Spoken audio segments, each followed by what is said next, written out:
ہمارے ذہنوں میں جو معیارات بیٹھے ہوئے ہیں وہ کیا ہے؟ کامیابی پیسے سے ہے، کامیابی جائیداد سے ہے، کامیابی کاروبار سے ہے، کامیابی شہرت سے ہے، کامیابی اقتدار سے ہے. یہ معیارات ہیں.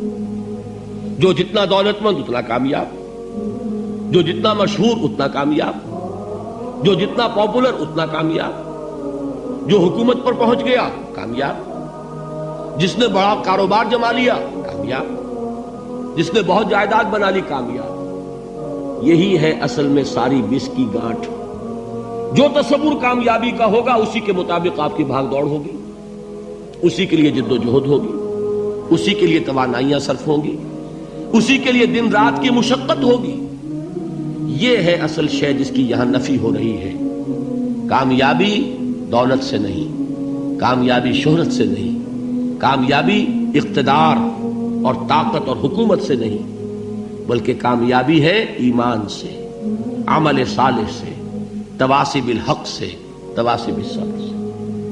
آپ غور کیجئے اس نقطہ نظر کا، اس ایٹیچیوڈ کا، یہ جو مینٹل ایٹیچیوڈ ہے اس کا بدل جانا ہی انسانی شخصیت کے اندر انقلاب برپا کرے گا. اب آپ کا نتیجہ کیا نکلا؟ اگر تو دولت سے کامیابی ہوتی تو قارون بہت کامیاب تھا، اگر حکومت سے کامیابی ہوتی تو فرعون اور نمرود بہت کامیاب تھے.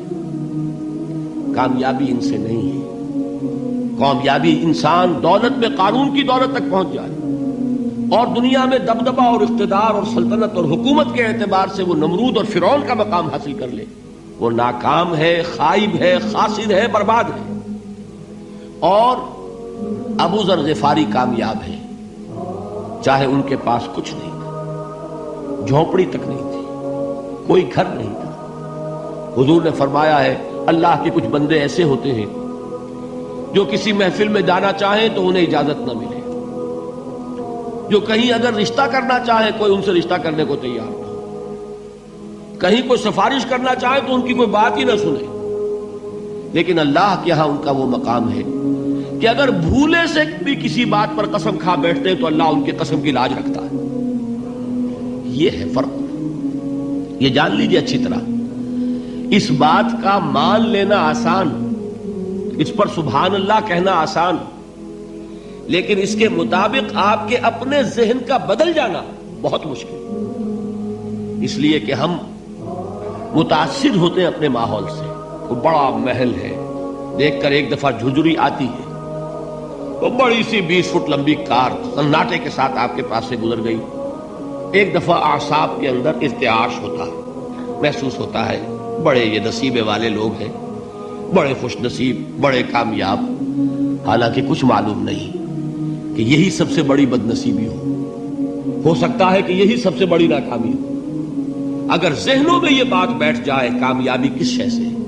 یہی وجہ دیکھیے قرآن مجید میں بارہا آپ دیکھیں اولئک هم المفلحون، یہ ہے لوگ کامیاب ہونے والے. آج یہ آپ نے نماز میں وہ آیات سنی، یا ایھا الذین آمنوا ارکعوا واسجدوا واعبدوا ربکم وافعلوا الخیر لعلکم تفلحون. اے ایمان والو، رکوع کرو، سجدہ کرو، اپنے رب کی پرستش اور بندگی کرو اور اچھے کام کرو تاکہ تم کامیاب ہو جاؤ. تو کامیابی کن چیزوں سے ہے؟ یہ ہے سب سے بڑا سبق. یہ ہمارے دل میں اگر بات بیٹھ جائے، ٹھک جائے، تو زندگی بدل جائے گی. صبح و شام بدل جائیں گے، نقشے بدل جائیں گے، بھاگ دوڑ کا رنگ بدل جائے گا، ویلیو سٹرکچر بدل جائے گا. آج وہ ایک چیز نہایت اہم نظر آ رہی ہے، کل نہایت غیر اہم نظر آئے گی. جیسے کہ حضور کی حدیث ہے مالی ولد دنیا، مجھے تمہاری اس دنیا سے کیا سروکار ہے. انما مثلی کراکب استظل تحت شجرۃ ثم راح فترکھا.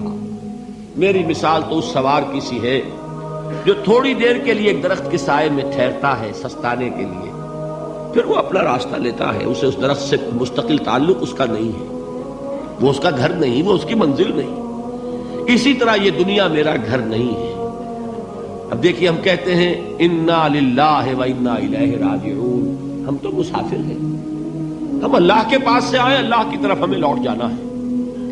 کن فی الدنیا کانک غریب و عابر سبیل، حضور فرماتے ہیں دنیا میں ایسے رہو جیسے کہ تم اجنبی ہو یا راہ چلتے مسافر. لیکن یہ طرز عمل کب ہوگا؟ جبکہ یہ آیت ہمارے ذہنوں کے اندر بیٹھ گئی ہو، والعصر ان الانسان لفی خسر الا الذین آمنوا وعملوا الصالحات وتواصوا بالحق وتواصوا بالصبر۔ یہ ہے اصل بات جو میں نے عرض کیا تھا کہ میں بتاؤں گا صحابہ کیوں ایک دوسرے کو یاد دلاتے تھے۔ اس لیے کہ دیکھیے جیسے برف باری اگر ہو رہی ہو، آپ باہر نکلیں گے تو برف آپ کے کپڑوں پر جم جاتی ہے نا، تو آپ جھٹکتے ہیں کپڑوں کو تاکہ برف ہٹ جائے۔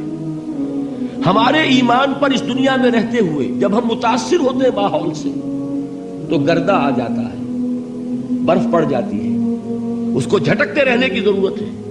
اور وہ جھٹکنے کی بہترین اور مؤثر ترین شکل یہی ہے کہ یاد رکھو کامیابی ان چیزوں سے نہیں ہے۔ چمک دمک جو ہے دنیا کی، یہ ساری چمک دمک جو تمہیں رجھا رہی ہے، جو تمہیں اپنے اندر گم کیے ہوئے، یہ لفظ گم پر اقبال کا وہ شعر یاد آ گیا کہ کافر کی یہ پہچان کے آفاق میں گم ہے، اور مومن کی یہ پہچان کے گم اس میں ہے آفاق۔ تم گم نہ ہو کر رہ جاؤ، اس میں مبہوت نہ ہو کر رہ جاؤ، مرعوب نہ ہو کر رہ جاؤ، دنیا ہی کی محبت تمہارے اوپر ڈیرے نہ ڈال دے، تمہارے دلوں کے اوپر مسلط نہ ہو جائے۔